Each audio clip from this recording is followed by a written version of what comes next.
চলমান যুদ্ধে ইসরায়েলের পরাজয় নিশ্চিত, তারা চূড়ান্তভাবে ব্যর্থ হয়েছে।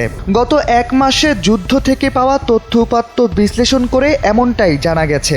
বিশ্বের ৮০টি থিঙ্ক ট্যাঙ্কের দেওয়া তথ্য পর্যালোচনা করে একটি লক্ষ্যে পৌঁছেছে সেন্টার ফর স্ট্র্যাটেজিক স্টাডিজ। সংস্থাটির প্রতিবেদনের বরাত দিয়ে ইরানি সংবাদ সংস্থা তাসনিম নিউজও একই কথা বলছে। ইরানের সাথে যুদ্ধে কেন পিছিয়ে পড়ল ইসরায়েল সেই হিসেব করতে গিয়ে বিশ্লেষকরা তুলে এনেছেন এমন ৫টি গুরুত্বপূর্ণ রণকৌশল যেখানে মুনশিয়ানা দেখিয়েছে ইরান। বলা হচ্ছে ইসরায়েল হেরেছে ইরানের চতুর রণকৌশলের কাছে।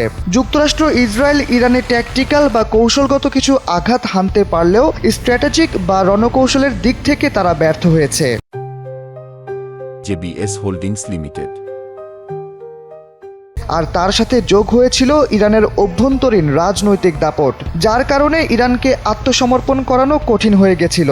বিশ্লেষকরা বলছেন ইরানের জন্য সবচেয়ে গুরুত্বপূর্ণ হয়ে উঠেছিল হরমুজ প্রণালী, যে বিষয়ে তারা পশ্চিমাদেরকে এক চুলো ছাড় দেয়নি। বলা হচ্ছে এটি নিয়ন্ত্রণ করতে গিয়ে মিত্রদের ডাক দিয়ে মূলত ইরানের হাতকেই বিশ্বব্যাপী শক্তিশালী করেছেন মার্কিন প্রেসিডেন্ট ডোনাল্ড ট্রাম্প। চলতি মাসের মাঝামাঝি যখন প্রায় কাবু হয়ে গেছিল ইসরায়েল মার্কিনী জোট, ঠিক তখন যুদ্ধ থেকে বেরিয়ে যাওয়ার পথ খুঁজছিলেন ট্রাম্প। তবে সেটির জন্য তাকে একটি প্রচারণামূলক বিজয় দেখাতে হতো পুরো বিশ্বের কাছে, আর এমনটা না হলে তাকে সত্যি বিজয় অর্জন করতে হতো সামরিক দিক থেকে, যা অনেকাংশেই কঠিন হয়ে উঠেছিল ইসরায়েল ও আমেরিকার জন্য।